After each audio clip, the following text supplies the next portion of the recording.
da assinatura eletrônica. Houve uma alteração na norma de São Paulo recentemente por conta de uma circular do Banco Central, uma circular do Bacen, circular 3.829 do Bacen, que reconheceu aos bancos a possibilidade de receber assinatura eletrônica não necessariamente no padrão ICP Brasil. O banco poderia fazer contratos de câmbio, antes tinha que ser feito dentro de um programinha com certificação e validação no Banco Central e, de repente, com essa circular, puderam aceitar outras formas de assinatura eletrônica. Então, qual foi a primeira alteração que sofreu nisso?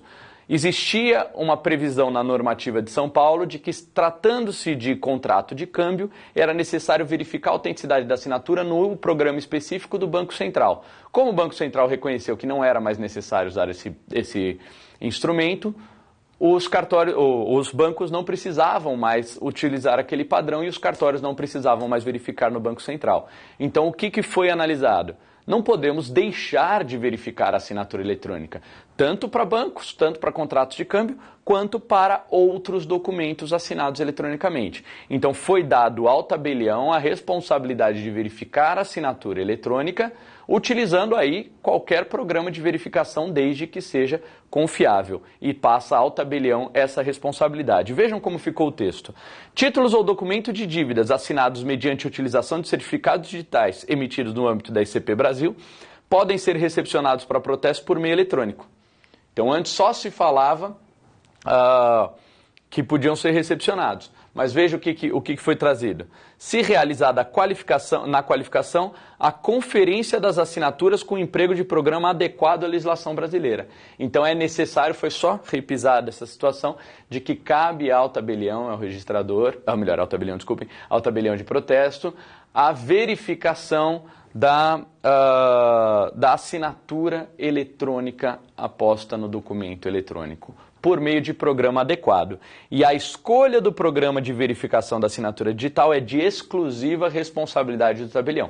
Então, escolha um programa validado e posso utilizá-lo sob minha exclusiva responsabilidade. Caso essa assinatura não exista ou esteja fora do padrão, responderei por isso, eventualmente, caso tenha utilizado um programa inadequado ou não tenha passado pela adequada verificação. Ok? Ainda na mesma linha de alterações, foi alterada aquela regra dentro do âmbito do Banco Central de que não era necessário utilizar assinatura verificável pelo programinha do Banco Central. Isso foi informado à Corregedoria, a Corregedoria fez essa alteração. Verifiquem a assinatura eletrônica.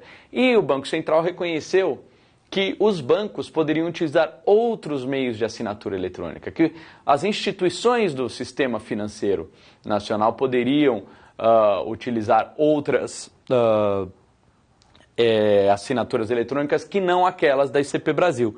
E disso decorreu o item 26.2 com essa nova redação, que diz o seguinte: títulos e documentos de dívida de interesse de entidades integrantes do Sistema Financeiro Nacional, assinados eletronicamente fora do âmbito da ICP Brasil, e essa regra está na lei, no artigo 10, caput e parágrafo 2º da medida provisória 2200 de 2001.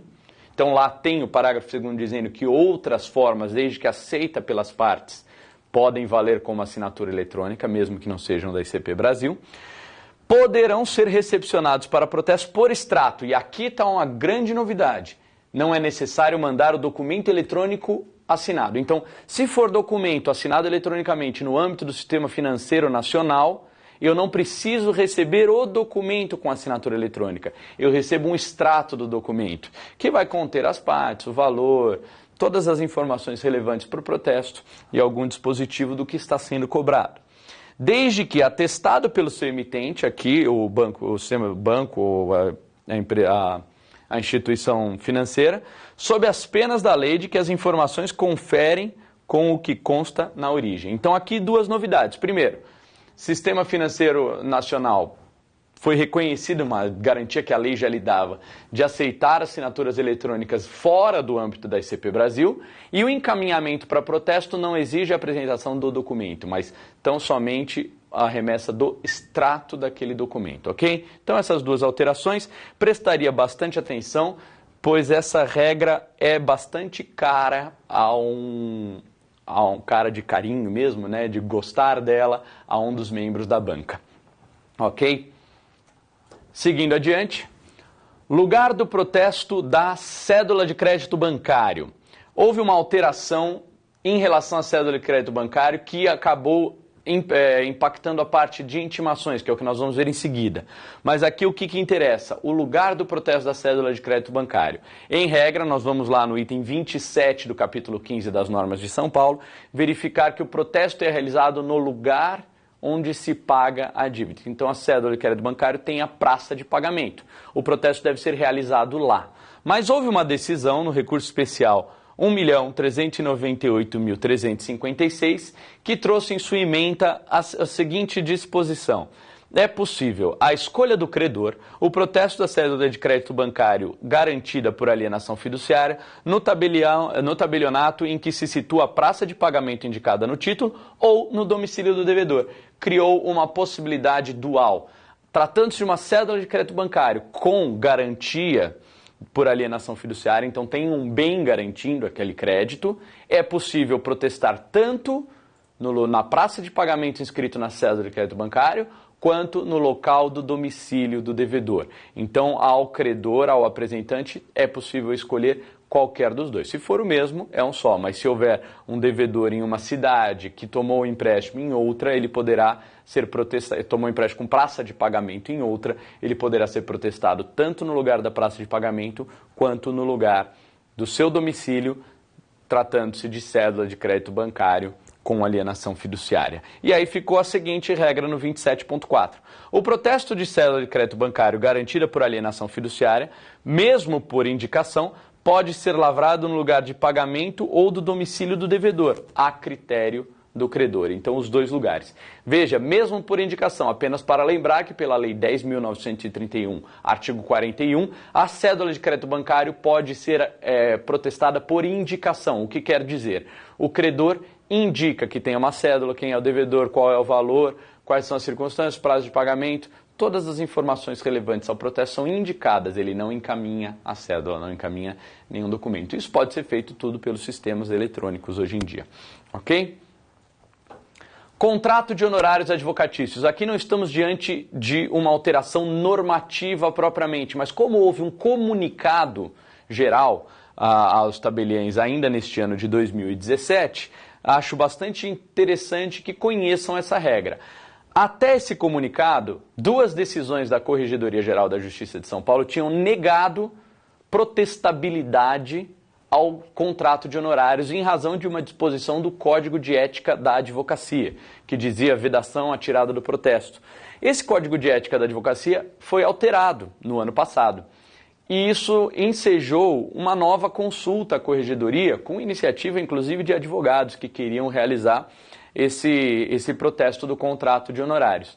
E aí foi reconhecido que era sim possível o protesto do contrato de honorários, desde que o advogado se responsabilizasse ou declarasse que tentou obter o pagamento amigavelmente, o que vai na mesma linha do que já tinha interpretado o Conselho Federal da OAB muito tempo atrás, antes até da alteração do Código de Ética, dizendo que era possível o protesto desde que a tentativa de obtenção do valor amigavelmente tivesse ocorrido. Ok? O comunicado que saiu neste ano de 2017 decorreu do parecer 345 de 2017, quem tiver interesse em dar uma olhada, e reviu o posicionamento de pareceres anteriores. E aqui falo até, um deles decorreu de um caso que aconteceu comigo na condição de tabelião mesmo. Neguei um protesto de honorários baseado em uma decisão anterior. Houve o processo o pedido de providências, que não é processo de dúvida no Estado de São Paulo, a parte de protesto é sem pedido de providências. Pedido de providências e houve recurso, foi parar na Corregedoria e entenderam que não podia protestar. Mas aqui foi revista a posição e o comunicado saiu da seguinte maneira: a Corregedoria Geral da Justiça comunica aos senhores tabeliães de protesto de letras e títulos que, nos termos do parecer supra, fica autorizada a recepção a protesto do contrato de honorários advocatícios, desde que acompanhada de declaração firmada pelo advogado apresentante, sob sua exclusiva responsabilidade de que tentou, sem sucesso, receber amigavelmente a quantia que alega inadimplida. Ok? Seguindo adiante, título prescrito e protesto. Decisão do órgão especial que equivale ao pleno do tribunal do TJ de São Paulo, nos autos 82816 de 2017. Tratava-se de um incidente